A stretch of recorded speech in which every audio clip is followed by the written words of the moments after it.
అయితే పెళ్లైన నెల రోజుల నుంచే రాంబాబు శ్రీవిద్యను వేధింపులకు గురి చేయడం మొదలుపెట్టారు. అందరి ముందు హేళనగా మాట్లాడడంతో పాటు దారుణంగా కొట్టి చిత్రహింసలకు గురి చేసేవాడు. ఇన్ని నెలలు రాంబాబు వేధింపులను మౌనంగా భరిస్తూ వస్తున్న శ్రీవిద్య ఇంట్లో వాళ్లకు చెప్పుకొని బాధపడేది. ఈ క్రమంలోనే రాంబాబు వేధింపులు తీవ్రమవ్వడంతో ఇంట్లో ఎవరూ లేని సమయంలో శ్రీవిద్య ఉరివేసుకుని ఆత్మహత్య చేసుకుంది. సమాచారం అందుకున్న పోలీసులు ఘటనా స్థలానికి చేరుకుని పరిశీలించి వివరాలు సేకరించారు. అనంతరం మృతదేహాన్ని ప్రభుత్వ ఆసుపత్రికి తరలించారు.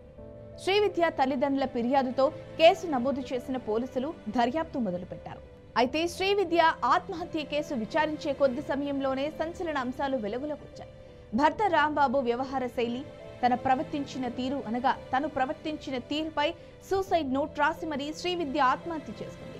తన భర్త కిరాతకుడని, ఎలా పడితే అలా కొట్టేవాడని పేర్కొంది. తాజాగా శ్రీవిద్య సూసైడ్ నోట్ అందరినీ కన్నీరు పెట్టేస్తోంది. నా భర్త పెట్టే చిత్రహింసలు భరించలేకపోతున్నారు. జుట్టు పట్టుకొని మంచానికి వేసి కొడుతుండడంతో తల